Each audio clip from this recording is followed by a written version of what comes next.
Do wspólnej zabawy organizatorzy festynu zaprosili całą społeczność szkolną oraz rodziców uczniów obu placówek wchodzących w skład zespołu szkół integracyjnych.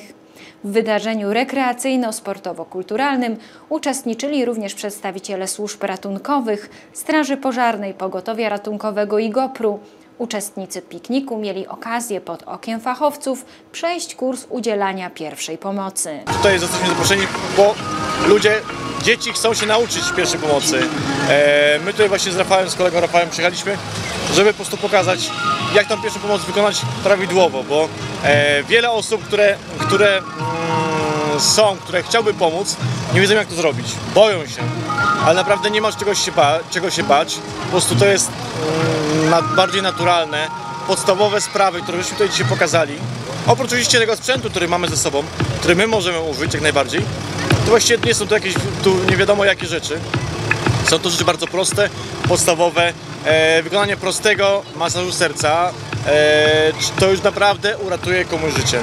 To ułożenie w pozycji bezpiecznej da szansę tej osobie na przyjechanie mnie, czy kolegi tutaj Rafała, czy kogokolwiek z moich kolegów z pracy i koleżanek, które po prostu przyjdą i robią to profesjonalnie.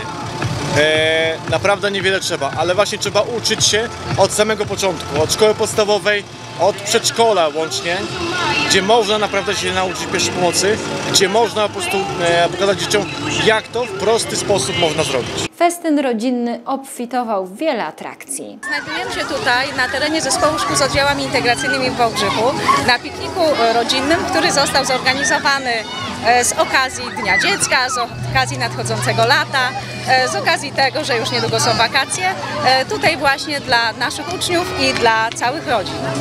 Spotykamy się po to, żeby wspólnie się bawić, żeby wspólnie się integrować i żeby po prostu było dzisiaj miło i wesoło. A atrakcji mamy bardzo dużo. Duży szacunek dla młodzieży szkolnej, która pomyślała o tym, żeby dla najmłodszych naszych uczniów przygotować malowanie twarzy, żeby mogli rozerwać się przy kursie tańca zumby, żeby mogli uczestniczyć w rozgrywkach sportowych wraz ze swoimi rodzicami. W końcu dzisiaj wybieramy najbardziej usportowioną rodzinę naszej szkoły. Organizowany jest również kiermasz ciast. Ten kiermasz ma cel bardzo charytatywny, ponieważ zbieramy na ciężko chorego chłopca, który jest uczniem naszej szkoły. Mamy nadzieję, że pomoże mu przynajmniej ten grosz w jakimś stopniu wrócić do zdrowia. Trzymamy kciuki i jesteśmy pełni nadziei.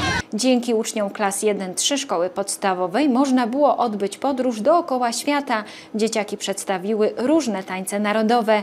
Przed publicznością zaprezentował się także szkolny chór Gadeo.